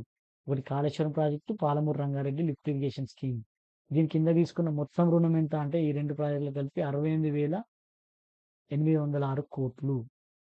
సో, 68,806,00,00,000 రుణాలు తీసుకున్నారు. ఏది? Kaleshwaram irrigation project corporation limited కింద. సో, నెక్స్ట్ వచ్చేసి Telangana state water resources infrastructure development corporation limited TWSRIDCL. So, ఇది వచ్చేసి ఫుల్ ఫామ్ అడగడానికి స్కోప్ ఉంటది. సో, ఇది ఇచ్చి ఫుల్ ఫామ్ అడిగే స్కోప్ ఉంటదన్నట్టు. కాబట్టి ఆహ్, అది గుర్తుపెట్టుకోవాలి మీరు. సో, దీని కింద ఏందంటే ఇక మిగతా రిమైనింగ్ ప్రాజెక్టులు ఉంటాయి కదా! ఇందిరమ్మ వరద కాలువ, దేవాదులు ఎత్తిపోతల పథకం, సమ్మక్క సాగర్, సీతారాం ఎత్తిపోతల, సీతమ్మ సాగర్ 5 ప్రాజెక్టుల గురించి మనకి రుణాలు తీసుకున్నారండి. మొత్తం తీసుకున్న రుణాలు ఎంత అంటే 15,284,00,00,000. సో, ఈ Kaleshwaram irrigation project corporation limited కిందనేమో 68,806,00,00,000. ఈ TWSRI డీసీఎల్ కింద మనకి 15,284,00,00,000 రుణాలు తీసుకున్నారు. మొత్తం ఈ కార్పొరేషన్ 2 కార్పొరేషన్‌లు కలిపి తీసుకున్న రుణాలు ఎంత అంటే ఇది 84,090. ఇంతకుముందు మనం చూసినాం కదా! సో, మొత్తం రుణాలు 84,000,00,00,000 వరకి ఉన్నాయి. ఆహ్, అవి ఆ కార్పొరేషన్‌లు తీర్చలేవు. ఎందుకంటే కార్పొరేషన్‌లకు సొంత వనరులు లేవు. కాబట్టి ప్రభుత్వమే భరించాలన్నట్టు మనకి. సో, దాన్ని ప్రాజెక్ట్ వైస్ చూస్తే మనకి ఇట్లుంటది. ఈ కేఐపీసీఎల్‌లో చూస్తే Kaleshwaram project, Palamuru Rangareddy lift irrigation scheme. So, project cost ఇది కోట్లల్లో. సో, ఇదెంత 1,27,872 క్రోర్స్ ప్రాజెక్ట్ కాస్ట్. ఈ పాలమూరు రంగారెడ్డి 55,086,00,00,000. దాంట్లో లోన్‌లు తెచ్చుకున్నయి. ఎక్స్‌పెండిచర్ చేసిన దాంట్లో లోన్ ఇంత తెచ్చిల్లు. ఇంత 68,806,00,00,000. బడ్జెట్ నుంచి 52,602,00,00,000. మొత్తం ఖర్చు చేసింది ఇంత అన్నట్టు. అదేవిధంగా ఈ TWSRIDCL కింద తెచ్చినయి ఎంతంటే ఇగో ప్రాజెక్ట్ వైస్ మనకిచ్చిండు. టోటల్ ఇదన్నట్టు. సో, 47,981 ఇట్లా మొత్తం వచ్చేసి మనకి లోన్‌లు 84,090 అనేవి మనకి క కార్పొరేషన్ ద్వారా లోన్‌లు తెచ్చారన్నమాట. అదే ఇంపార్టెంట్. ఇంకా 24 నుంచి సారీ మనకి నెక్స్ట్ వచ్చేసి ఈ మన ప్రస్తుత ప్రభుత్వం యొక్క 2024 నుంచి 34 వరకు ఆర్థిక ప్రణాళిక ఎలా ఉంటదని చెప్పిల్లన్నట్టు. సో, మొత్తం అప్పులు వడ్డీలతో కలిపి రాబోయే 10 సంవత్సరాల్లో మనకి 10 ఇయర్స్‌లో ఎంత కట్టాలంటే మనకి రూపాయలు 1,35,654 క్రోర్స్. సో, ఇవి డైరెక్ట్ అడగడానికి స్కోప్ ఉంటది. ఫిగర్స్ గుర్తుపెట్టుకోవాలి కంపల్సరీ. అందులో అసలొచ్చేసి 79,343,00,00,000. వడ్డీలొచ్చేసి 56,000 మనకి 310,00,00,000. అసలు వడ్డీ కలిపితే ఇంత. నెక్స్ట్ రాబోయే 5 సంవత్సరాలు ప్రకారం చూసుకుంటే వార్షిక రుణ భారం ఎంతైతదంటే 16,000,00,00,000 పర్ యానమ్ చెల్లించాలి. అనగా ఇది జీఎస్‌డీపీలో 1%. సో, జీఎస్‌డీపీలో 1% అనేది మనకి ఆహ్, రుణభారం. అంటే ఎవ్రీ ఇయర్ అంత కట్టాలి 5 ఇయర్స్‌లో. కాబట్టి ఈ 5 ఇయర్స్‌లో కట్టాలంటే ఇరిగేషన్ డిపార్ట్‌మెంట్‌కి కేటాయించేటువంటి కేటాయింపుల కంటే కూడా ఎక్కువే ఇది. ఎందుకంటే ఇరిగేషన్ డిపార్ట్‌మెంట్‌కి 16,000,00,00,000 తక్కువ ఖర్చు. సో, అంతవరకు ఉండొచ్చని అంచనా అన్నమాట. అంటే మనం కట్టే రుణభారమే ఇరిగేషన్ డిపార్ట్‌మెంట్ యొక్క బడ్జెట్ అని అర్థం అన్నట్టుగా. సో, అది. ఇంకా ఫైనాన్షియల్ కమిట్మెంట్ ఎట్లుంటది? రాబోయే రోజులలో ఎట్లా తీరుతాము అనేది ఇందులో అయితే ఇవ్వడం అయితే జరిగిందన్నమాట. మనకి 24 నుంచి 33 మధ్యలో లోన్స్ కట్టుకుంటూ వస్తామని చెప్పారన్నమాట. నెక్స్ట్ వచ్చేసి మనకి ఇంక ఇగ లాస్ట్ చాప్టర్ నీటిపారుదల రంగం ఇంకా సమగ్ర విశ్లేషణ. అంటే మొత్తం ఇప్పటివరకు మనం చూసుకున్న దాంట్లో అసలు ఏంటి అనేది ఇందులో చెప్పడం అయితే జరిగిందన్నమాట. సో, ఏంటి అంటే మనకి తెలంగాణ రాష్ట్రం ఏర్పడిన తర్వాత ఖర్చు చేసింది ఎంత అనుకున్నాం మనం 1,81 లక్షల కోట్లు. సో, ఇంతవరకు ఖర్చు పెట్టినా గాని మనకు మొత్తం వచ్చిన ఆయకట్టు ఎంత? 15.81 లక్షల ఎకరాలు. కాబట్టి సుమారుగా ఎకరానికి ఎంత ఖర్చయింది అనంటే మనకి రూపాయలు 11.44 లక్షల రూపాయలు ఖర్చయిందన్నట్టు. అంటే ఇది ఎక్కువ. ఇంకా 1956 నుంచి 2014 వరకి ప్రాజెక్టుల పైన మనకి 54,000 క్రోర్స్ వరకు ఖర్చు పెడితే 41.76 లక్షల ఎకరాలకు ఆయకట్టు అందింది. అంటే 2014 నుంచి 22 వరకు అంటే 3 రెట్లు ఎక్కువ అన్నట్టు అది. ఈ 3 రెట్లు ఎక్కువ వ్యయం చేసినా గానీ ఏందంటే వచ్చింది 15.81 లక్షల ఎకరాలు మాత్రమే సాగు. అంటే రాష్ట్రం ఏర్పాటుకు ముందు సాగునీటి వసతి అందించబట్టిన ఆయకట్టుతో పోలిస్తే 38% మాత్రమే వీళ్ళు కొత్త ఆయకట్టుని సృష్టించారు. ఇక 23, 24లో 17.21 లక్షల ఎకరాల ఆయకట్టుకు నీరు రావాల్సి ఉంటే కేవలం 500 ఎకరాలకు మాత్రమే ఆయకట్టును అందించారు అని ఇక్కడ చెప్పడం జరిగింది. ఇక నెక్స్ట్ వచ్చేసి కాళేశ్వరం ప్రాజెక్టుపై ఇప్పటి వరకు 93,872 క్రోర్స్ ఖర్చు పెట్టిల్లు.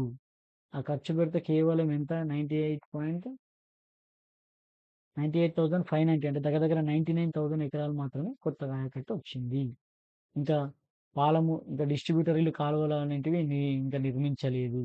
పాలమూరు రంగారెడ్డి ఎత్తిపోతల పథకం, సీతారాం ఎత్తిపోతల పథకం, సీతమ్మ సాగరు, ఇంకా వివిధమైనటువంటి నీటిపారుదలకు మనకు దగ్గర 36,000 కోట్లు వ్యయం చేసినా కూడా ఒక్క ఎకరానికి కూడా నీరు రాలేదు. ఇంకా కడెం ప్రాజెక్టు నిర్వహణను పట్టించుకోకపోవడంతో 15వ నెంబర్ గేటు కౌంటర్ కొట్టుకపోయింది.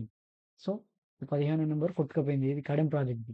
కాబట్టి ఆ గేటుని మొత్తం ఎత్తడం ద్వారా ఏంటంటే నీళ్ళన్నీ వదలాల్సి వచ్చిందన్నట్టు. ఇంకా నెక్స్ట్ వచ్చేసి ఆ ప్రాజెక్ట్ కింద 65,000 ఎకరాలకు అయితే హాలిడే ఇవ్వడం జరిగిందండి. హాలిడే ఇవ్వాల్సిన పరిస్థితి వచ్చింది. ఏంటంటే కడెం ప్రాజెక్ట్‌ని పూర్తిగా విస్మరించింది. అదేవిధంగా ఇంకా మనకు 2019లో మూసీ ప్రాజెక్ట్ గేట్ కొట్టుకుపోయింది. ప్రాజెక్ట్ ఆపరేషన్ కనీసం పట్టించుకోలేదు. ఇంకా మనకు మూసీ ప్రాజెక్ట్ గేటు కొట్టుకుపోయింది. ఎందుకు? మెయింటెనెన్స్ లేదు.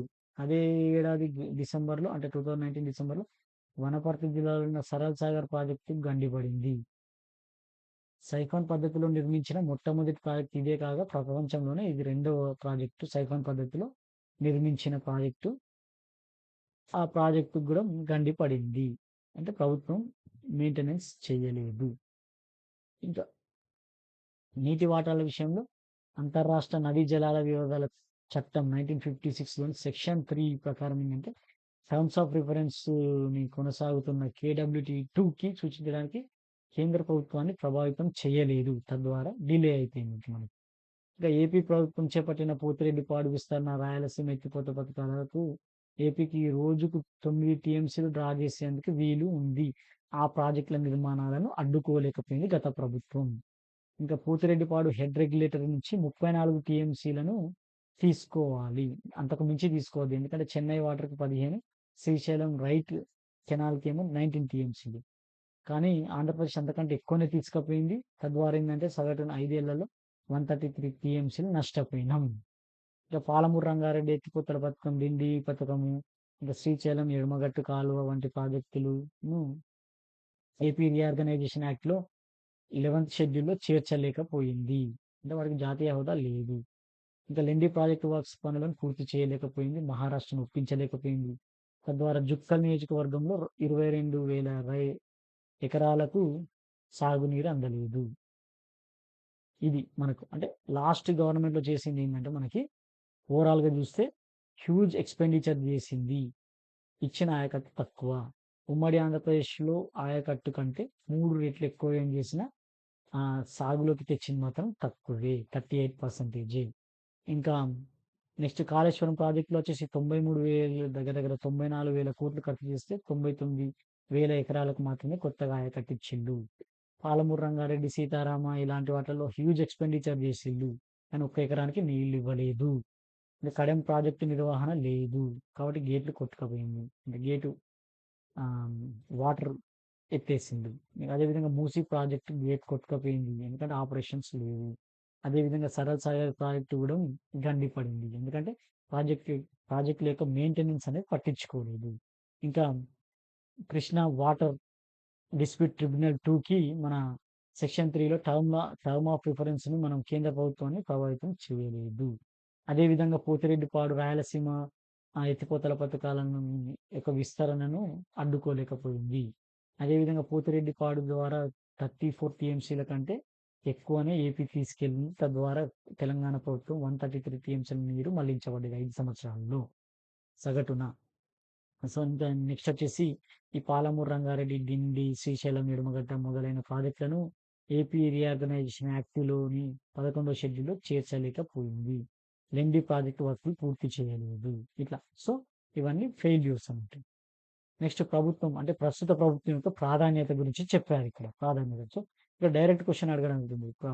ప్రస్తుతం ఇరిగేషన్‌లో ఉన్న ప్రాధాన్యతలు ఏంటి అనేది. కొనసాగుతున్న ప్రాజెక్టులను పూర్తి చేయడానికి ప్రభుత్వం సంసిద్ధంగా ఉంది. అంటే తక్కువ వ్యయంతో ఎక్కువ ఆయకట్టిస్తామని చెప్పారన్నట్టు. ఇంకా పెండింగ్‌లో ఉన్న ఈ ప్రాజెక్టులన్నీ పూర్తి చేస్తాము. వీలైనంత తొందరగా పూర్తి చేస్తామని చెప్పారు. అదేవిధంగా ఈ ఏఐబీపీ, పీఎంకేఎస్వై కింద వచ్చే నిధులను సమకూర్చుకొని 50% పనులు పూర్తయిన పాలమూరు రంగారెడ్డి ప్రాజెక్ట్‌ను త్వరితగతిన పూర్తి చేస్తామని చెప్పారు. ఇక భవిష్యత్తు ప్రణాళిక ఏంటి? సో, ఈ భవిష్యత్తు ప్రణాళిక ఏంటి అంటే మనకి ఈ తెలంగాణ ప్రయోజనాలకు ప్రభుత్వం కట్టుబడి ఉంది. కృష్ణా జలాల వాటాలను సాధిస్తామన్నారు. అదేవిధంగా దక్షిణ తెలంగాణ ప్రాంతానికి ఆయకట్టుకు నీరు అందించి అండగా ఉంటామన్నారు. ఇంకా జవాబుదారీతనం, పారదర్శకత్వంతో ప్రభుత్వం పనిచేస్తదన్నారు. అదేవిధంగా నిర్ణీత లక్ష్యాలను చేరుకునేందుకు చిత్తశుద్ధితో పనిచేస్తామన్నారు.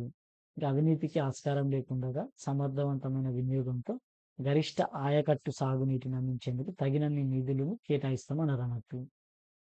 ఇంకా అదేవిధంగా ప్రభుత్వం అనేది తెలంగాణ ప్రజల యొక్క ప్రయోజనాలను దృష్టిలో ఉంచుకొని పనులను త్వరితగతిన ఆధారంగా ప్రాజెక్టులకు సముచిత ప్రాధాన్యతనిస్తూ అవసరమైన నిధులు అందించడానికి కట్టుబడి ఉన్నామని చెప్పారన్నట్టు. సో, ఇది వీళ్ళ యొక్క ప్రాధాన్యత.